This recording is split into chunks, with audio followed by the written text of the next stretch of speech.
ఈరోజు సర్దార్ సర్వయ్య పాపన్న గౌడు 316వ వర్ధంతి సందర్భంగా ఈరోజు ఢిల్లీతో సహా తెలంగాణలో కానీ ఆంధ్రప్రదేశ్లో అనేక ప్రాంతాల లోపల సర్దార్ సర్వయ్య పాపన్న వర్ధంతిని ఘనంగా నిర్వహించుకోవడం జరుగుతూ ఉంది.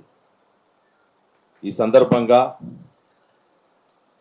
వారికి ఏదో ఫోటోకి నివాళులర్పించి వారి మరణాన్ని స్మరించుకోవడం కాదు, వారు చేసినటువంటి త్యాగాలని ఈరోజు తెలంగాణ ప్రాంతంలో ప్రజాపాలన కొనసాగుతున్న క్రమం లోపల సర్దార్ సర్వయ్య పాపన్న గౌడు ఆశయాలు ఎంతవరకు ఇప్పుడు నడుస్తున్నటువంటి పాలకులు నెరవేరుస్తావు అనేటువంటిది నెమరేసుకోవాల్సిన అవసరం ఉంది.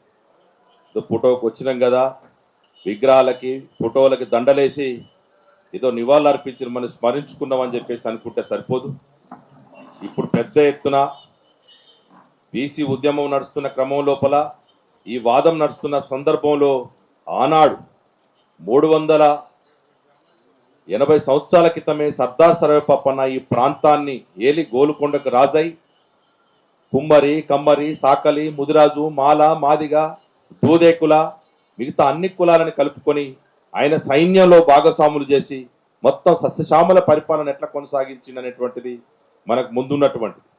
నేడు అలాంటి పరిపాలన రేవంత్ రెడ్డి గారు ఎక్కడికి పోయిన సర్దార్ సర్వయ్య పాపన్న పరిపాలన తీసుకొస్తా, దొడ్డి కొమరేలాగా విజృంభిస్తా, పండగ సాయనలాగా చేస్తా, కొండ లక్ష్మణ్ బాపూజీలాగా ఆదర్శంగా ఉంటా, ఇట్లా చాకల ఐలమ్మలాగా విరోచితంగా ఉంటా అని చెప్పేసి మొత్తం బీసీ, ఎందుకంటే రెడ్డలో ఏ ఉద్యమకారులు లేరు, దోపిడిదారులు ఉంటారు. ఎలమల్లో ఏ ఉద్యమకారులు ఉండరు, దోపిడిదారులు ఉంటారు. కమ్మలల్లో ఎవరుండరు, వెన్నుపోటుదారులు ఉంటారు. కానీ బీసీలలోనే మచ్చలేని త్యాగదనులు ఉన్నారు. బీసీలలోనే బడుగు బలహీన వర్గాల్లోనే ఒక రకమైనటువంటి చైతన్యం కలిగినటువంటి నాయకత్వం ఉంది. కాబట్టి వీరిని అన్ని ప్రాంతాలు తిరుగుతూ ఏ జిల్లాకు పోతే ఆ నాయకత్వం ఉన్నంత మాత్రం స్మరించుకొని ఆ ఏ రోటికాడ పాట ఆ రోటికాడ పాడినటువంటి చరిత్ర ఇప్పుడు కాంగ్రెస్ సుపరిపాలన అని చెప్పుకున్నటువంటి ప్రజాపాలన చెప్పుకున్నటువంటి నాయకత్వానికి ఉంది. కానీ ఏ కోశాన ఈరోజు ఈ నాయకులు చేసినటువంటి త్యాగాలను స్మరించుకుంటే ఒక్కటన అమలు జరుగుతుందా అంటే ఏది లేదు. పాపన్న పేరుతోటి మొన్ననే చూసాం, ఆగస్టు 18వ తారీఖు రోజు కూతవేడి దూరంలోనే ఆ లుంబిని పార్క్ పక్కన కొండ లక్ష్మణ్ పూజ మధ్యలో భూమి పూజ చేసారు. పిడికెని మట్టే లేదు. ఎక్కడ పాపన్నకు సంబంధించినటువంటి జిల్లా అని చెప్పినావు, జనగామ జిల్లాని మేనిఫెస్టోలో పెట్టి పాపన్న వచ్చిన వారం రోజులలోనే పరిపాలన వచ్చిన ప్రజాపాలన కొనసాగుతున్న పదవిలోకి రాగానే వారం రోజుల్లోనే జనగామ జిల్లాకి సర్దార్ సర్వయ్య పాపన్న పేరు పెడతాన్నారు. ఎక్కడ పెట్టినావు, ఎన్ని రోజులైంది, ఎంత ఖర్చు అయితే దానికి ఒక్కడు కూడా అడిగేటోడు లేడు. పాపన్న పేరుతో జిల్లా కావచ్చు, విగ్రహం కావచ్చు, ఈరోజు అధికారికంగా అనేక కోటలు నిర్మించిండు పాపన్న. గోల్కొండ కోట కాంచి మొదలు పెడితే కిలాక్షపురం, తాటికొండ, ఉస్నాబాదు, భువనగిరి, వరంగల్ లాంటి అనేక కోటల్ని కొల్లగొట్టి మొత్తం సైన్యాన్ని ఏర్పాటు చేసి సర్వేపేట కాంచి ఒక రకమైనటువంటి వాతావరణం తీసుకొచ్చినంత గొప్ప పరిపాలన ఎవరు చూస్తారు ఈ ప్రాంతంలో? అందుకే కొంతమంది అంటా ఉంటారు, భారత తెలుగు విప్లవ వీరుడు సర్దార్ సర్వయ్య పాపన్న. మన తెలుగులోనే అంత విరోచితంగా పోరాడినటువంటి ఏదో ఒక రాజు అయితే పక్కన ఛత్రపతి శివాజీకి బాపనులు ఒప్పుకోలే, కానీ ఏదో ప్రయత్నం చేసి అక్కడ ఆయన ఛత్రపతిగా కొనసాగిండు. ఇక్కడ స్వయం పరిపాలకుడు అంటా ఉన్నాం, రాజు అంటానే మనం ఛత్రపతి కాదు, ఇక్కడ మహారాజులాగా ఈయన స్వయం పరిపాలన కొనసాగించిండు. ఎవరి తాబేదారులు లేకుండానే ఢిల్లీ సుల్తాన్తో సహా అందరిని ఒప్పించి ఇక్కడ ఈ ప్రాంతాన్ని అంతా ఔరంగజేబులతోటి మెడలు వచ్చి పరిపాలన కొనసాగించి 12,000 మంది సైన్యంలో ఏ అగ్ర కులాలు లేరు. ఇక్కడ మొత్తం బడుగు బలహీన వర్గాలు, ఎస్సీ ఎస్టీలు, మైనార్టీలకు సంబంధించినటువంటి సైన్యాన్ని ఏర్పాటు చేసి ఇక్కడ పరిపాలన కొనసాగిస్తే ఆయన చరిత్రనే అణిచేటువంటి కుట్ర చేసి బండి సాయన్న గారు గోప రాష్ట్ర అధ్యక్షులు వేదిక మీదకి రావాల్సిందిగా మన పైకి నాగేశ్వర కొంచెం వెయిట్ చేస్తున్నాం సాయన్న. కాబట్టి ఇక్కడ పరిపాలన సస్యశ్యామలంగా ఆయన స్వయం పరిపాలకుడు అయినా సరే ఇక్కడ చెర్లను ఎట్లా నిర్మించాలి, రహదారులు ఎట్లా చేయాలి, రహదారులను ఎట్లా చేయాలి, ఇట్లా పరిపాలన ఎట్లా కొనసాగించాలి, సస్యశ్యామలమైనటువంటి ఒక బహుజనుడు రాజు అయితే ఎలాంటి సంస్కరణలు చేసి ఒక నిర్మాణమైనటువంటి పరిపాలన ఎట్లా చేస్తారనేటువంటిది ఒక మచ్చు తునుకకు చూపించాడు. కానీ ఇక్కడ జరుగుతున్నటువంటి చూస్తా ఉన్నాం. పాపన్న పొద్దున్న లేస్తే పాపన్న పేరుతో చెప్పుకున్నటువంటి మొత్తం రేవంత్ రెడ్డి సర్కారు కావచ్చు, పరిపాలన కావచ్చు, ఈరోజు పాపన్నను ఎక్కడ కూడా విలువయ్యకపోగా అవమానపరిచే పద్ధతుల్లో జనగామ జిల్లా పేరుతోటి కానీ విగ్రహం పేరుతోటి కానీ రాష్ట్ర వ్యాప్తంగా పాపన్న కోటల పరిరక్షణ కోసం కావచ్చు, ఈరోజు పాఠ్య పుస్తకాల్లో పాపన్న పాఠ్యాలు చేర్చడం కావచ్చు, పిల్లలకి ఆయన అధ్యయనం అందించడం కావచ్చు, ఎక్కడ చేయట్లేదు. కాబట్టి మేము అంటా ఉన్నాం, అసలైన పరిపాలన పాపన్న వర్ధంతి సందర్భంగా పరిపాలన కొనసాగించాలనుకుంటే మీరు స్వయం ఏదో ప్రజాపాలన అంటే మాత్రం ఈరోజు తక్షణమే బేషరతుగా సర్దార్ సర్వే పాపన్నతో పేరుతోటి జనగామ జిల్లాని ప్రకటించాలని చెప్పేసి మేము ప్రభుత్వాన్ని డిమాండ్ చేస్తా ఉన్నాం. లేని పక్షంలో మాత్రం ప్రజాక్షేత్రంలో మిమ్మల్ని ఎండగడతాం. ఎందుకంటే మీరు ఏదో అనుకుంటా ఉన్నారు, బీసీలను తెట్టజొప్తే మొన్న ఏదో బీసీలకు ఏదో తూతు మంత్రంగా రిజర్వేషన్ల పేరుతోటో ఆ పేరుతోటి అంటా ఉన్నారు. మొన్న బడ్జెట్ లో కూడా మాకు అన్యాయం చేసిరు. ఎలా చూసినా ఈరోజు పాపన్న కోసం ఒక్క ₹1 కేటాయించిన పాపన్నకు సంబంధించిన సబ్జెక్ట్ లో నిన్న చెప్తా ఉన్నారు, హెచ్ఎండిఏ పేరుతోటి ఏదో విగ్రహాలకు సంబంధించిన అంటా ఉన్నారు. కానీ ₹1 కేటాయించకుండా మీరు పాపన్న పేరుతో ఈరోజు జనగామ జిల్లా కనుక చేయకపోతే మాత్రం తెలంగాణ రాష్ట్రాన్ని అగ్నిగుండం చేస్తామని చెప్పి తెలియజేసుకుంటూ హెచ్చరిస్తూ నాకు ఈ అవకాశం ఇచ్చినందుకు ప్రతి ఒక్కరికి నమస్కారాలు. ఈరోజు సర్దార్ సర్వాయి పాపన్న గౌడ్ 316వ వర్ధంతి సందర్భంగా కార్యక్రమానికి అధ్యక్షత వహిస్తున్నటువంటి మిత్రులు అంబాల నారాయణ గౌడ్ గారికి, ఈ కార్యక్రమానికి ముఖ్య అతిథులుగా విచ్చేసినటువంటి అన్న BC political front chairman, Goud సంఘాల సమన్వయ కమిటీ చైర్మన్ అన్న బాలగోని బాలరాజు గౌడ్ గారికి, అదేవిధంగా పెద్దలు బండి సాయన గౌడ్ గారికి, వేదిక మీద ఉన్న బీసీ పొలిటికల్ ఫ్రంట్ గౌడ సంఘ నాయకులందరికీ కూడా పేరు పేరున హృదయపూర్వక నమస్కారాలు. అదేవిధంగా ఈ కార్యక్రమాన్ని వచ్చినటువంటి ఎలక్ట్రానిక్ మీడియా, ప్రింట్ మీడియా వారికి కూడా ప్రత్యేకమైనటువంటి కృతజ్ఞతలు. ముఖ్యంగా ఒక 3 అంశాలు. ఆగస్టు 18 సర్దార్ సర్వాయి పాపన్న జయంతి సందర్భంగా ఈ రాష్ట్ర ముఖ్యమంత్రి రేవంత్ రెడ్డి గారు రవీంద్ర భారతిలో పిసిసి అధ్యక్షులు మహేష్ కుమార్ గౌడ్ చేతి మీదుగా గౌడ సభ్యత్వాన్ని తీసుకున్నారు. ఈ రోజు నుంచి నేను రేవంత్ రెడ్డిని కాదు, రేవంత్ గౌడ్గా పిసిసి అధ్యక్షులు మహేష్ కుమార్ గౌడ్ గారు నాకు సభ్యత్వం ఇచ్చారు. నేను బహుజన వర్గాల కోసం ఇక నుంచి నా కార్యక్రమం ఉంటుంది అని చెప్పడం జరిగింది. మరి అంటే ఆగస్టు 18 పోయి మళ్ళా ఆగస్టు 18 వస్తుంది, ఇంకొక 4 నెలలు అయితే. మరి ఆగస్టు 18 రోజు కంటే ముందు రోజు 17 నాడు మేము అందరం కూడా ఇక్కడ ఉన్నటువంటి వేదిక మీద ఉన్నటువంటి పెద్దలందరితో కలిసి సర్దార్ సర్వాయి పాపన్న యొక్క విగ్రహాన్ని ట్యాంకు బండ్ మీద పెట్టాలని చెప్పేసి మాజీ మంత్రివర్యులు శ్రీనివాస్ గౌడ్ గారి చేత మేమందరం కూడా వేదిక మీద అక్కడ ట్యాంక్ బండ్ మీద ఒక రోజు ధర్నా కార్యక్రమం చేస్తే, ఆ రోజు ఉదయాన్నే వచ్చి హడావిడి చేసి పాపన్న యొక్క విగ్రహాన్ని మరి ఏర్పాటు చేస్తామని చెప్పారు. మరి ఇప్పటి వరకు దాదాపు 2 రోజులు అవుతుంది అనుకుంటా, దాని చుట్టూ నిన్నమనే ఒక షెడ్ లాగా నిర్మాణం చేసేసి ఏదో కార్యక్రమం చేస్తున్నట్టుగా కనపడతా ఉంది.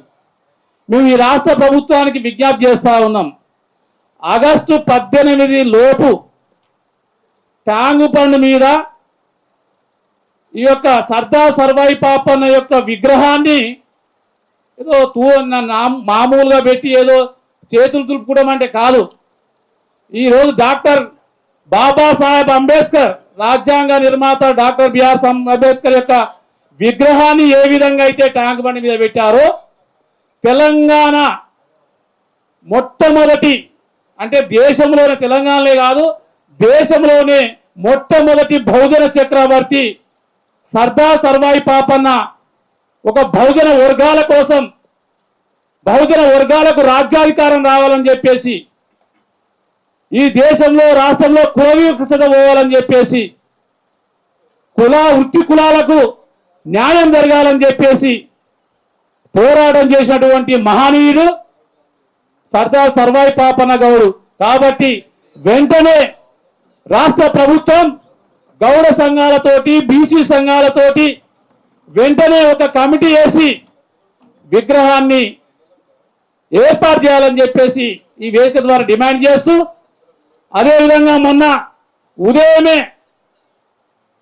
పూలే గారి 11వ తారీఖు నాడు కార్యక్రమం ఉంది. ఈ నెల హడావిడి చేస్తూ మహాత్మా జ్యోతిరావు పూలే, సావిత్రిబాయి పూలే విగ్రహాలు పెట్టాలని చెప్పేసి మేము దాదాపు ఒక 15 సంవత్సరాలుగా ఈ రాష్ట్ర ప్రభుత్వం మీద పోరాటం చేస్తే దేశవ్యాప్తంగా మహాత్మా జ్యోతిరావు పూలే, సావిత్రిబాయి పూలే, అదేవిధంగా సర్దార్ సర్వాయి పాపన్న విగ్రహాలు మేము బీసీ సంఘాలుగా గౌరవ సంఘాలుగా నిర్మాణం చేశాం, కానీ రాష్ట్ర ప్రభుత్వం చేయలే. కానీ మొన్న ఉదయమే వెళ్ళి హడావిడి చేశారు. అది కేవలం మేము చూస్తే 16 ఫీట్లతోటి విగ్రహం అని చెప్తా ఉన్నారు. అయ్యా, మహాత్మా జ్యోతిరావు పూలే అంటే ఎవరు? రాజ్యాంగ నిర్మాత డాక్టర్ బిఆర్ అంబేద్కర్ గురువు. మరి గురువు గారి ఫోటో శిష్యుడి కంటే తక్కువ ఉంటే మరి అక్కడ శిష్యుడి యొక్క ఆత్మ శోభిస్తుందా లేదా? ఒక్కసారి ఆలోచించాలి. మహాత్మా జ్యోతిరావు పూలే అంటే ఈ దేశంలో కులాలను అంటే కులాలకు జరుగుతున్నటువంటి అన్యాయం మీద రోజు బహుజన వర్గాలకు విద్య రావాలని చెప్పేసి మరి కుల బహిష్కరణ జరుగుతున్నటువంటి సందర్భంలో పోరాటం చేసినటువంటి మహనీయులైన ఆ మహనీయుని విగ్రహం కూడా మరి పెద్ద ఎత్తున నెలకొల్పాలని చెప్పేసి డిమాండ్ చేస్తూ గౌడ జాత ముద్దుబిడ్డగా పిలువబడుతున్నటువంటి రేవంత్ రెడ్డి ఇప్పటి వరకు ఇంకొక బీసీలకు కానీ గౌడ్లకు కానీ నువ్వు ఎన్నికల మేనిఫెస్టోలో పెట్టినటువంటి ఏ ఒక్క హామీని 2.5 సంవత్సరాల్లో నెరవేర్చలేదు. నిజంగా నువ్వు ఒక బహుజన బిడ్డలే అయితే, నీలో నిజంగా రెడ్డి రక్తమే లేకపోతే నువ్వు ఇమ్మీడియట్లీగా ఈ బీసీ వర్గాలకు నువ్వు ఇచ్చినటువంటి ఎన్నికల మేనిఫెస్టోలో ఏవైతే ప్రకటించినవో ఆ ప్రకటించినటువంటి చూచా తప్పకుండా ఇవ్వాలని చెప్పేసి డిమాండ్ చేస్తా ఉన్నాం. వృత్తిదారు మరణాలకు కూడా ఈ రోజు వరకు కూడా దాదాపు 10 కోట్ల రూపాయలు పెండింగ్ లో ఉన్నాయి. అది కూడా ఈ రోజు వరకు ఇవ్వాలనేటువంటి పరిస్థితి ఉంది. బడ్జెట్ లో బీసీలకు అన్యాయం చేస్తా ఉన్నావు. ఈ రోజు బడ్జెట్ లో అదేవిధంగా విద్యాపరంగా, ఉద్యోగ పరంగా, రాజకీయ పరంగా కూడా అన్ని రంగాల్లో బీసీలను అణగదొరికేటువంటి ప్రయత్నం చేస్తా ఉన్నాం. కాబట్టి బహుజన చక్రవర్తి సర్దార్ సర్వాయి పాపన్న యొక్క ఆలోచన విధానంతో బీసీ పొలిటికల్ ఫ్రంట్ గౌడ సంఘాల సమన్వయ కమిటీ ఆధ్వర్యంలో రాష్ట్ర వ్యాప్తంగా తిరిగి ఈ బహుజన రాజకీయ యొక్క అధికారం కోసం మేమందరం కూడా పోరాటం చేస్తామని చెప్పేసి మహనీయుని యొక్క ఆశయాలను గ్రామాన్ని తీసుకెళ్ళాలని చెప్పి ఈ సందర్భంగా విజ్ఞప్తి చేస్తూ అవకాశం ఇచ్చినటువంటి పెద్దలందరికీ మరీ కృతజ్ఞతలు చేస్తూ 16 సంవత్సరాల క్రితమే ఆయన బహుజన రాజ్యం ఏర్పాటు చేసిండు. ఈరోజు తెలంగాణ రాష్ట్రంలో 90% బీసీ, ఎస్సీ, ఎస్టీ మైనార్టీలు ఉన్నా కూడా మనం రాజ్యాధికారం సాధించలేకపోతున్నాము. పోరాటం చేస్తున్నాము. మొన్న జరిగిన ఎలక్షన్లో, గ్రామ పంచాయతీ ఎలక్షన్లో మనకు 52% వచ్చింది. మళ్ళా మున్సిపాలిటీలలో 60 నుంచి 62% గెలిచినాము. కానీ ఇంకా రాజ్యాధికారంలో, అసెంబ్లీలో, పార్లమెంట్లో మన బీసీల ప్రాతినిధ్యం పెరగలేదు. కానీ మన సర్దార్ సర్వాయి పాపన్ననేమో 350-60 సంవత్సరాల క్రితమే రాజ్యాధికారం సంపాదించిండు. ఇప్పుడు మనం ఐక్యమత్యం లేక మన బీసీ బిడ్డలు ఎక్కడ నిలబడ్డా కూడా ఓడిపోతారని, డబ్బులు లేవని ఎన్నో అపోహలు సృష్టించి మనను రాజకీయానికి దూరంగా ఉంచుతున్నారు. కానీ ఇప్పుడు మన ఎంబడి ఉన్న ఆయన మాజీ ఐఏఎస్ ఆఫీసర్ చిరంజీవి గారు మనందరికి కూడా రాజ్యాధికారంలో మనం ఎంత పర్సెంటేజ్ ఉన్నామో మనందరి కులాలను కలుపుకొని 350-60 సంవత్సరాల క్రితము బహుజన వీరుడు సర్దార్ సర్వాయి పాపన్న రాజ్యమేలిండు, గోల్కొండ కిలో మీద జెండెగరేసిండు. అటువంటిది ఇప్పుడు మనము ఇంత చదువుకున్న వాళ్ళు ఉన్నారు, ఇంతమంది మెజార్టీ సభ్యులు తెలంగాణ రాష్ట్రంలో బహుజనులే 2.5 కోట్ల పైచిలుకున్నారు.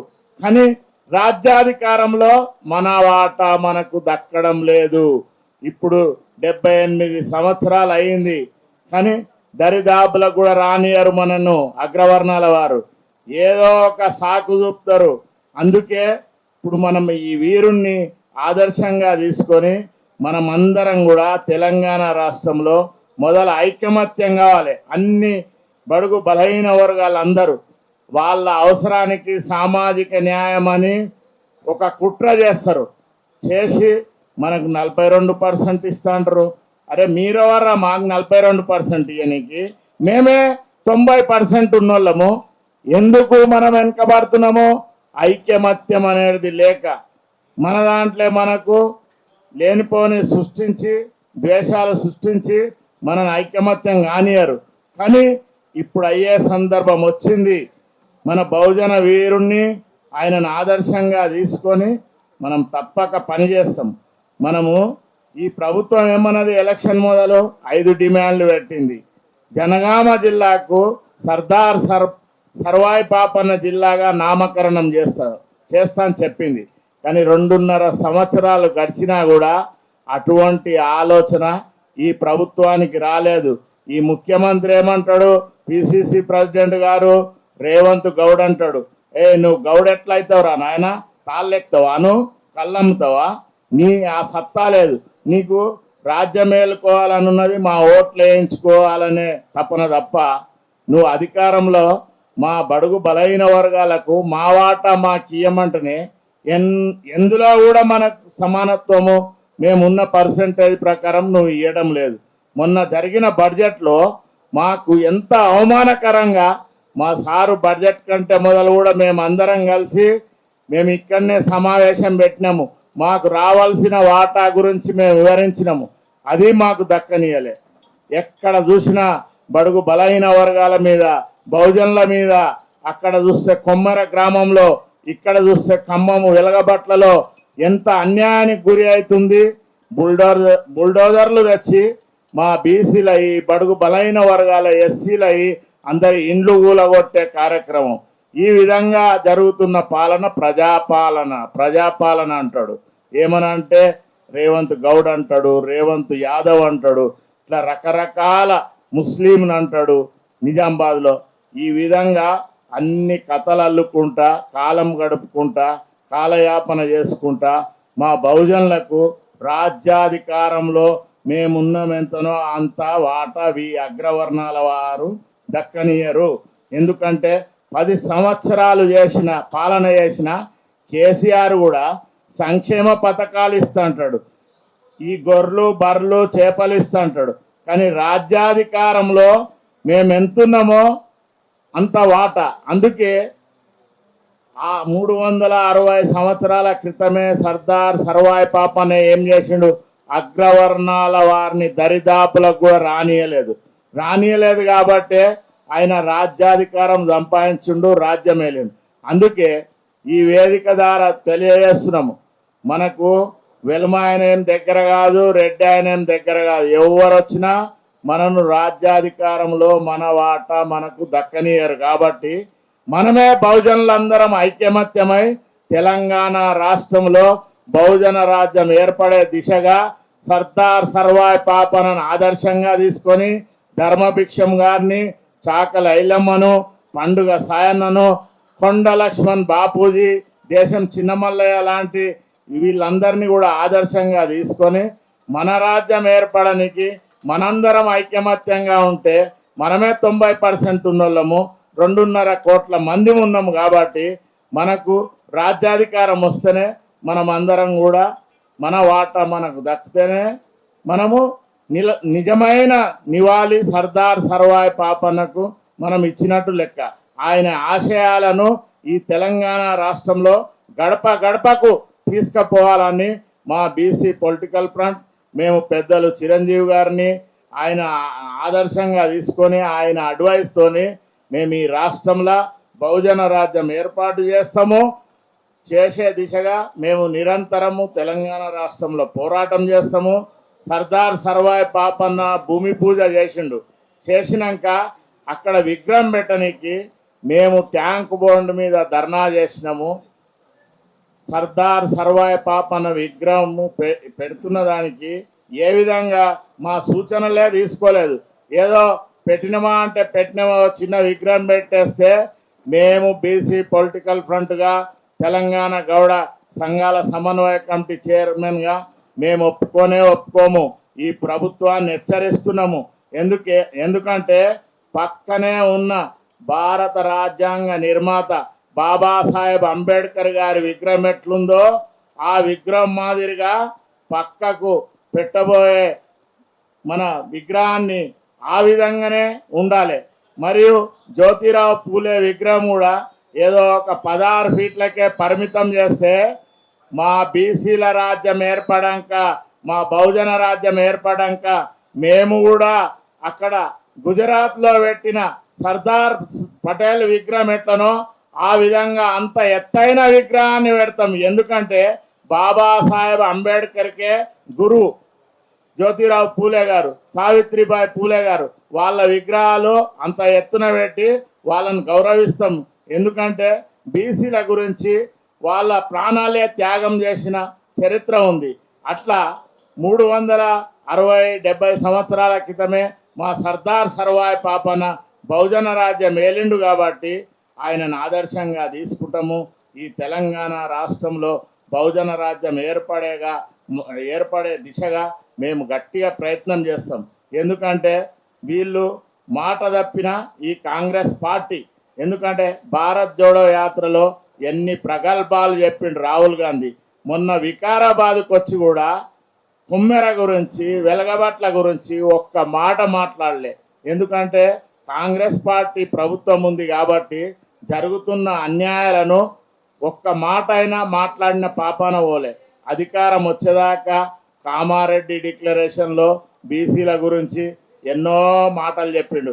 42% రిజర్వేషన్ ఇస్తున్నాడు, బడ్జెట్లో 20,000 కోట్లు ఇస్తున్నాడు. ఏ ఒక్కటి కూడా డిమాండ్ నెరవేర్చిన దిశగా ఈ కాంగ్రెస్ పార్టీ ఈ కాంగ్రెస్ ప్రభుత్వము బడుగు బలహీన వర్గాలను ఆదరించలేదు. కాబట్టి ఈ రాష్ట్రంలో మొత్తము 10 పాత జిల్లాలు మరియు 33 జిల్లాలలో తిరుగుతాము. మన బహుజన జాతులను అందరినీ చైతన్యం చేస్తాం.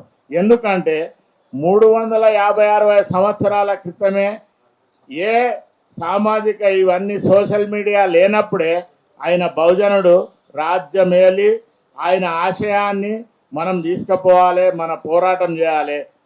మనం బతుకుతే మనకేమొస్తుంది, కానీ రాజ్యాధికారం సాధించి మన బహుజనులకు ఏ కులాలు ఎంతున్నారో వాళ్ళ వాటా ప్రకారము సీట్లు ఇచ్చి వాళ్ళను రాజ్యాధికారంలో కూర్చుండబెట్టినప్పుడే మన సర్దార్ సర్వాయి పాపన్న ఆశయము నెరవేరినట్టు. ఆ విధంగా మేమంతా కూడా బీసీ పొలిటికల్ ఫ్రంట్ సోదరులము, బీసీ ఇంటలెక్చువల్ ఫోరము మరియు మా అక్క విమలక్క సాయం కూడా తీసుకొని, ఎందుకంటే ఆమె తెలంగాణ రాష్ట్రం ఏర్పడనికే నిరంతరం పోరాటం చేసిన వ్యక్తి. ఆమె మాకు అండగా ఉన్నది అంటే ఈ బహుజన రాజ్యం ఏర్పడుతుందని మేము తప్పకుండా నమ్ముతాం.